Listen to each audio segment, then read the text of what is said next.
अस्सलाम वालेकुम जी। सबसे पहले मैं आप लोगों का बहुत ज़्यादा शुक्रिया अदा करना चाहती हूँ जिस तरह कमेंट्स में आप मेरी हौसला अफजाई करते हैं और मेरी रेसिपीज को पसंद करते हैं। आज मैं बनाने लगी हूँ अपनी अम्मी की रेसिपी जो कि हम सब बहन भाइयों को बहुत पसंद है और इस दुआ के साथ हम इसको बनाना शुरू करते हैं कि जहाँ रहें हंसते रहें और हंसाते रहें। तो चलें जिसे मिलके बनाते हैं। यहाँ पे देखें जी, मजेदार सी बेसन की दाल बनाने के लिए आधा किलो के जितना मैंने बेसन ले लिया। इसके अंदर मैं डाल दूंगी 1 कप के जितना पानी। पहले 1 कप डालूंगी, इसको अच्छी तरह मिक्स करूंगी। और ये वाला जो बैटर है हमने ऐसे बनाना है जैसे कि हम आलू वाले पकौड़े बनाते हैं तो उसका बैटर लिक्विड होता है, उससे थोड़ा सा थिक हो। इस तरह इसको मैं मिक्स करती हूँ, फिर मैं आपको दिखाती हूँ कि इसमें और पानी कितना जाएगा। यहाँ पे देखें जी, 1 कप मैंने पहले पानी का डाला था और थोड़ा सा पानी इसमें मैं और डाल दी, तकरीबन 3 से 4 टेबल स्पून के करीब। मिक्स कर लेते हैं इसको और इसमें कोई भी गुठली नहीं रहनी चाहिए, अच्छी तरह इसको मिक्स करना है। यहाँ पे देखें जी, बेसन को मैंने अच्छी तरह फेंट लिया है और इतना इसको लिक्विड होना चाहिए, ना ज्यादा सख्त और ना ज्यादा पतला।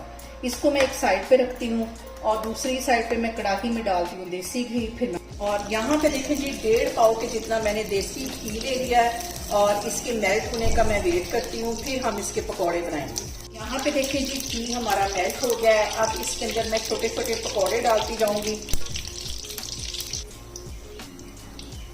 और यहाँ पे देखें जी, पकौड़ों को तकरीबन 3 से 4 मिनट के लिए अच्छी तरह सेक लगने देंगे। एक साइड इसकी फ्राई हो जाएगी, फिर मैं इसकी साइड चेंज करती हूँ। और यहाँ पे देखें जी, दूसरे चूल्हे पे रख दी है मैंने कढ़ाई और इसके अंदर मैं डाल दूंगी 1.5 कप के जितना पानी और इसके साथ मैं डाल दूंगी 1 पाव चीनी।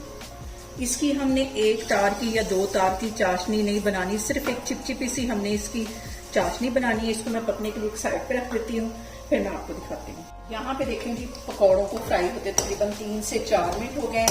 अब मैं इसमें चम्मच हिलाऊंगी, इसकी साइड चेंज कर लूंगी और अच्छा गोल्डन कलर आने तक हम इसको फ्राई करेंगे। जो रेसिपी है स्पेशल मेरी अम्मी की है और मेरी अम्मी हमेशा यही सर्दियों में बनाती थी और हमें नहीं पता कि इसका असल नाम क्या है। वो दाल ही कहती थी और हम सारे बहन भाई आज भी इसे दाल ही कहते हैं और पूरी सर्दियाँ इसको बना के एंजॉय करते हैं और सबको ही बहुत पसंद है और सब अपने अपने घरों में एक दफ़ा लाजमी सर्दियों में बनाते हैं। और यहाँ पे देखें जी, पकौड़े तकरीबन हमारे बन गए हैं, कुछ जो है वो फ्राई हो रहे हैं और इसके साथ ही जो चाश है वो तैयार हो रही है। यहाँ पे देखें जी, मैंने चॉपर ले लिया है और इसके अंदर मैं डाल दूंगी ये पकौड़े और इसको अच्छी तरह हम पीस लेंगे। दरदरा सा पीसना है, बिल्कुल इसका पाउडर नहीं बनाना। ये इसको मैं पीसती हूँ, फिर मैं आपको दिखाती हूँ। और यहाँ पे देखें जी, चाश भी हमारी तैयार हो गई है। इसके अंदर मैं डाल दूंगी 4 से 5 सब्ज इलायचियाँ। इसके अंदर हमने पकौड़े बनाए थे वो इसमें डाल दूंगी।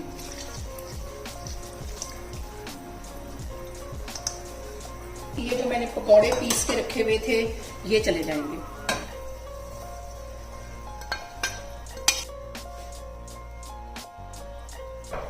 फ्लेम मैंने बिल्कुल लो रख दी है और इसको सिर्फ 2 से 3 मिनट के लिए हम पकाएंगे, ज्यादा देर इसको नहीं पकाना। और यहाँ पे तकरीबन 1 टेबलस्पून के करीब मैंने कटे हुए बादाम डाल दिए, 1 टेबलस्पून मैंने इसमें काजू डाल दिए हैं और 1 टेबलस्पून मैंने बारीक कटा हुआ नारियल डाल दिया। अब इसके साथ 1 टेबलस्पून के करीब मैं चारों मग्स डाल दूंगी, कुछ मैं ऊपर गार्निश के वक्त डालूंगी।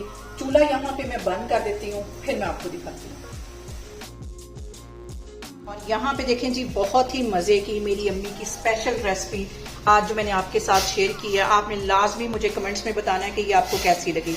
इसको ट्राई भी करना है और मुझे कमेंट्स में बताना है। और मेरी वीडियोस को ज्यादा से ज्यादा शेयर करें और मुझे सब्सक्राइब करें और अपना बहुत सारा ख्याल रखें। इंशाल्लाह ताला मैं एक और वीडियो में आपके सामने आऊंगी। अल्लाह हाफिज।